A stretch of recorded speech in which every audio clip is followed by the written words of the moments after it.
morning. It's a pleasure to be here for our second year supporting SydStart. As Bill mentioned, my name's Rory Cunningham, and I work in the business development function of ASX, where my role, I suppose, is to go out and talk to private companies about a future listing, whether that be 6 months from now, a year from now, or even 3 to 5 years from that point in time of talking to them.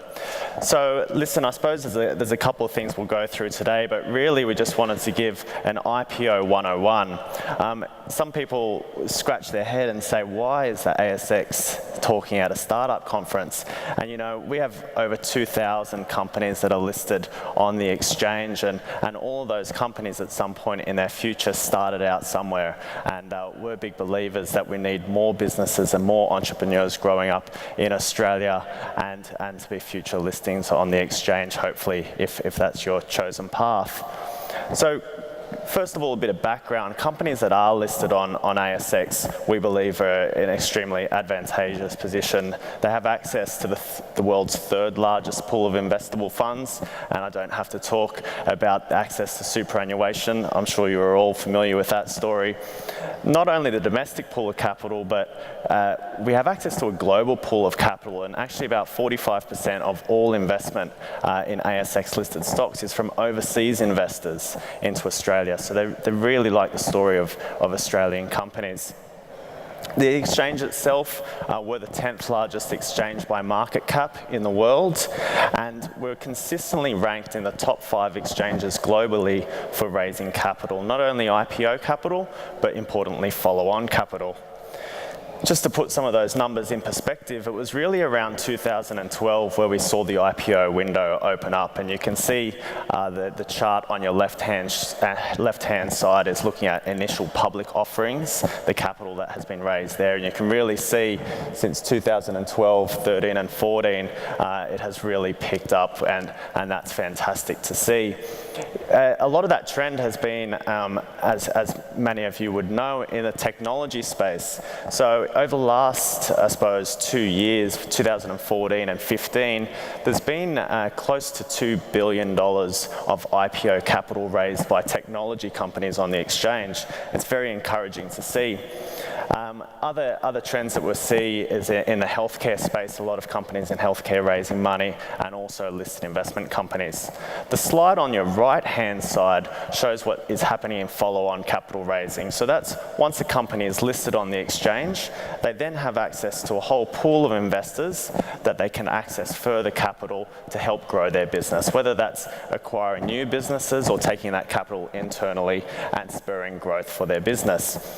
Follow-on capital is an extremely important part of why a company would consider listing. Now, we always get asked the question, when is the right time to IPO? And I'm sure you've all seen this graph in some form or another in terms of the financing cycle for businesses. And this is, I suppose, Finance 101, this slide, and it's typically in a US finance textbook. Obviously starting out with angels into venture capital and private equity, mergers and acquisitions, and then usually initial public offering, which will allow the original founder to exit, or earlier stage investors to exit.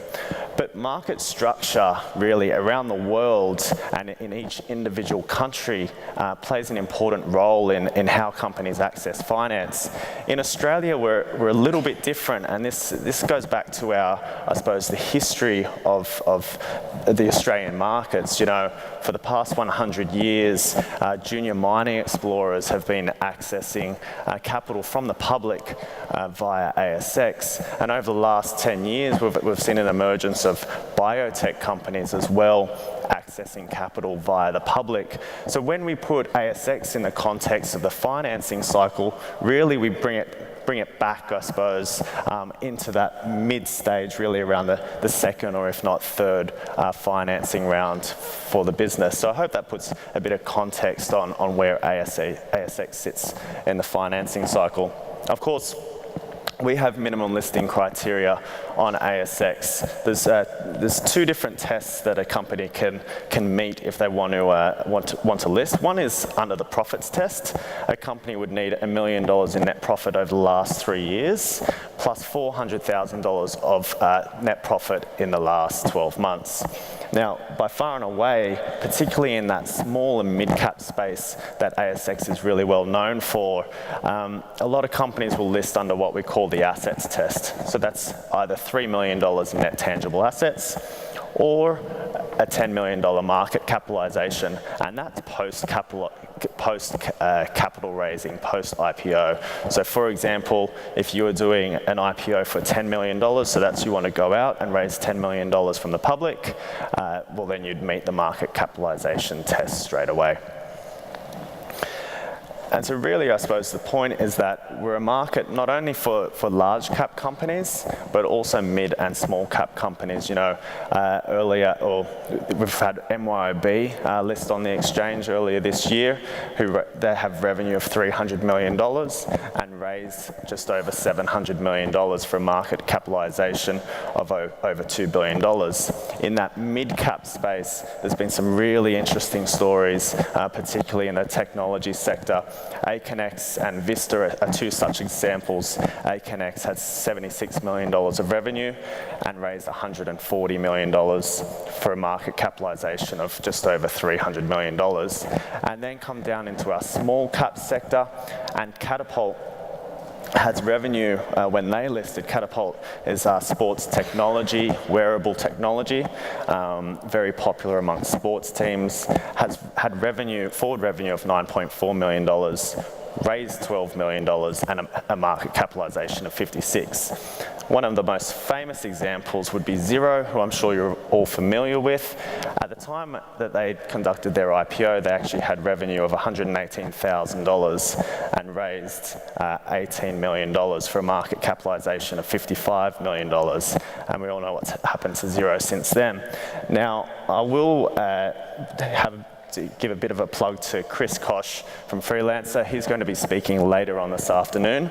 And if you're interested in how these companies get these types of valuations and what a valuation is and how it's derived, Chris has a few slides that talk to that. So now, that's really the background. So now into, I suppose, the meat of why do companies list and what should be going through your head when you're considering listing? Of course, there's advantages to listing. The primary example, the primary reason for listing is access to capital, whether that's growth capital or a sell down at the time of listing. Ultimately, it's about access to capital. Of course, there's a secondary market for your shares. You may all be familiar with buying shares on the stock market. Institutional investors can bring a lot of credibility to a company's story, and of course improved valuation, because not only are you getting now a valuation from one person, but you're getting the market valuation for your company. There's softer benefits to listing that aren't always talked about, things such as employee alignment, being able to offer your employees shares and really having them aligned with the business. And then one that's always commented back to us from CEOs is just the reassurance from customers and suppliers that now you're listed on the exchange. There's a lot of transparency into what you're doing as a business and also the financials of your business. Of course, with anything, there are considerations. You know, listing is not an easy path to go down, and in particular, the ongoing or continuous disclosure and reporting requirements is quite an onerous thing to put on any business, and that's one of the major considerations for companies as they go into a listed environment. Of course, company shares are susceptible to market conditions, and unfortunately, you know, as we saw during 2008, regardless of what company company you were or what sector you're in, you probably were affected by what happened there. Of course, listing comes with costs and fees. I'm going to go into that in a slide later on. And depending on how much of your business you give up during that IPO process and through follow-on capital raisings, there is an element of giving up control of your business. So these are the considerations that every business owner should go through when looking at this as a possible financing path. So now into the steps. I've tried to boil the listing process down into, I suppose, as little amount of steps as I possibly could. So we've got 7 steps to listing your business. And really, this is an indicative schedule in weeks. So we're looking at about 19 weeks to list your business. This schedule is making the assumption that before you start the process, your business is in the right operational I suppose, capacity. Of course, if it's not, then you'd need to spend time getting your finances and the right structure in place in order to really have a fast track to listing. The appointment of advisors is an extremely important part of the listing process, and it's fantastic to see Canaccord here, who are an investment bank that are a participant of the ASX, as well as Hall Chadwick on the accounting side, that are responsible, of course, for all of the financials that go into a prospectus and the ongoing reporting requirements of a listed company. There's a few lawyers downstairs as well, so feel free to talk to them. And then other advisors that are required, perhaps technical experts, depending on the type of company or industry you work in. Public relations and investor relations is an extremely important part of your story, because now you're communicating to a wide investment audience and also through public and the media. And then, of course, there's other things such as registry, which is recording shares being bought and sold. Getting the right structure in place is something that your advisors will work on you before you actually go down the path of producing your prospectus. I've picked on Catapult here, but I went through the numbers before. They had about $9 million in forward revenue and raised $14 million at their IPO. As you can see there, Catapult actually, just some background, their technology was born out of the Australian Institute of Sport, I believe around 2006. And listed only just in 2014. Now, you can see here their corporate structure. They've got a public company structure on top with private companies underneath, and it's the accountants, lawyers, and investment banks that work hard to make sure you've got the right corporate structure in place to be a listed company. A big part as well is the board of directors that you install. In Australia, a public company needs to have a minimum of 3 directors on the board, and you can see in the case of Catapult, they've opted to go for 6 directors. Some of them are related or directors that are executives of the company, and then they've also got a few independents on the board. And in marketing your IPO, it's extremely important to consider who the directors are, and the investment banks are really good at working through that. And then, of course, the management team, a management team that understands your business, your industry, and perhaps what it means to be a listed company. Step 2 in the part of the process is what we call the due diligence and prospectus drafting stage. Now, in technical terms, I suppose, the due diligence process is designed to help ensure the prospectus meets legal requirements and that any parties with potential liability can rely on due diligence defences in law. Now, that's a legal statement. I just like to think of this is the team that comes together to make sure that everything gets done. This is the project management team that ensures from start to end, they're there to ensure a smooth enough process. Now, you see the key advisors that are involved in that is the accountant, the lawyer, and the investment bank. And of course, we have the listed company that's part of a due diligence committee. At the end, once a prospectus is finished being written, it's the board of directors that have to sign off on the accuracy of that, and then the company is free to start marketing. But we'll get to that in a later step. Key part of the process is preparing the prospectus. Now, in Australia, under our Corporations Act, we don't have prescriptive requirements for the prospectus, other than to say the prospectus should contain all information that investors and professional advisors would reasonably require to make an informed decision about the rights and liabilities attaching to the shares and the assets, liabilities and financial position of the company, which is a bit of an open statement, if you like. This prospectus that I've got on the right-hand side of your screen is from Catapult. You can see it goes to about 100, 150 pages and steps through everything an investor should need to know in order to make an informed decision about the company. So everything from the industry overview, the business overview, the financials, the risk of making an investment, and then the details of the offer. In a lot of prospectuses, you'll see historical financials, but also possibly forecast financials. And companies work very closely not only with the investment banks, but also the accountants in order to put those numbers together. And in this case, Grant Thornton was the investigating accountant on Catapult's IPO. So with this financial statement, you can see that they've put in historical financials for 2014, but they've also used forecasts.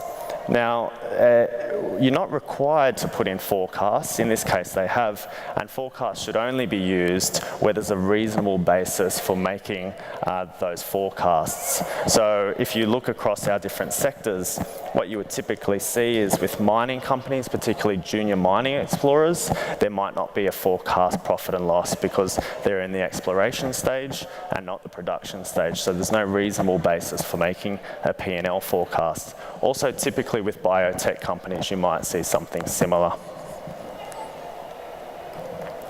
Expert reports are also required depending on the type of company you are or the industry you work in. Again, very technical industries such as mining industry, biotech industry, and even technology, expert reports can be relied on.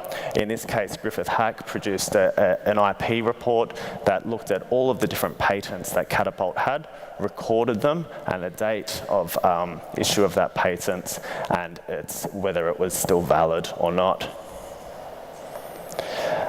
One thing that I want to spend time, just a few minutes on, is the importance of disclosing risk of an investment. I looked at the prospectus of Xero, and I really liked this statement that was written by the chairman at the time. And if you remember, I said Xero at the time of their IPO had $118,000 in revenue and raised $18 million. And the chairman wrote in the letter, Xero is an early stage business similar to a venture capital opportunity and is therefore a high risk investment. Not only is the disclosure of risk or the risk attaching to the rights and liabilities of the shares that you're offering, but also what's the risk of investing in this industry. Not only is it required, I suppose, from a Corporations Act point of view, but it's also an important part of communicating with your shareholders, gaining trust and having transparency in the investment that I suppose you're offering. Of course, investors will want to know why you're raising capital. So for this example, I actually looked at LATAM Autos. LATAM Autos have created auto classifieds in South America with various business within each country in South America. So on the left-hand side of the screen, you'll see that LATAM Autos raised $18 million. At the time of listing, they had a market cap of $71 million and historical revenues of around $7 million. You can see there what they used the funds for. They made an acquisition during their, I suppose, using the proceeds of their IPO, which was an agreement they had entered into before they started their IPO. Working capital, marketing, hiring the right personnel. For future acquisitions, they had some money set aside. And of course, the transaction costs. Transaction costs in this instance were about $1.7 million. So that's the fees that go to the lawyer, the accountant, the investment bank, to ASX, to the registry, anyone that's really involved within the IPO process. Now, an accountant's fee could go anywhere from $50,000 and up to produce an investigating accountant's report and be part of the IPO process. Lawyers' fees could be anywhere from $90,000, $100,000 and higher, depending on what work is required. This table actually breaks that down into percentages. So for a company that lists with a market capitalization of $10 million, typically their fees or their advisory fees that they've paid out, including the ASX's fees, is around 10% of the capital that they've raised. And you can see that it tiers down, so that the bigger the company is, the less the percentage is as a percentage of what they're raising. And that goes to the fact that there's some fixed costs that need to go towards an IPO, and then there's also success fees. So once you've prepared your prospectus and the lawyers and the accountants and the investment banks are happy, but you haven't yet lodged it with ASX, you're allowed to start commencing institutional marketing. So this is a really important part of the process and is allowed through our Corporations Act. In Australia, we've got all the top institutional investors from around the world sit in Australia, and that's obviously because of our superannuation system. Again, as I said, not only do they institutionally, you get access to investment managers in Australia, but 45% of all investment in ASX-listed stocks is from overseas. This slide really helps reinforce that. If you look at Urbanize, their shareholder base, they've got 27% of their investor base is from the US. The UK, they've got Australia and Ireland. Really important. Aconex as well is a great example. 35% of their investor base is from the US. At the same time as when you've lodged your prospectus with ASIC, you also lodge your prospectus with the ASX. ASIC will typically have an exposure period of 7 days. So if a company hasn't heard back after 7 days, then they're free to start marketing to retail investors. There may be another exposure period of 7 days if there are things that ASIC want to check with the prospectus or get the company to fix up. Of course, internally at ASX, we do our part of the process, which is both on the listing rules side, but also on the trading side. So getting the company set up on our systems so that the company's shares can be made available to every participant in the market and investors in the market. Marketing a prospectus, once it has been approved by ASIC, then allows you to raise capital from retail investors. Now, retail investors are a really important part of the IPO process in Australia, probably more so actually than other regions in the world, arguably. There's around 6 million Australians that hold shares directly through the ASX, so it's an extremely important segment of the market to be able to promote, I suppose, your capital raising with. A big chunk of that as well is self-managed super funds. I'm sure you all know the stats behind self-managed super funds, but it's an extremely important segment. They now hold $500 billion worth of assets, and that's 1/3 of the superannuation industry. And self-managed super funds love, from our records anyway, to hold shares directly in their own name through the ASX.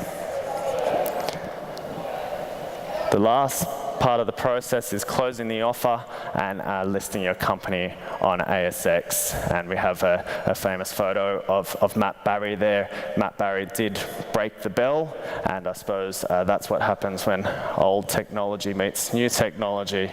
And we have our champagne there. So that's really the IPO process 101. We have a booth here today.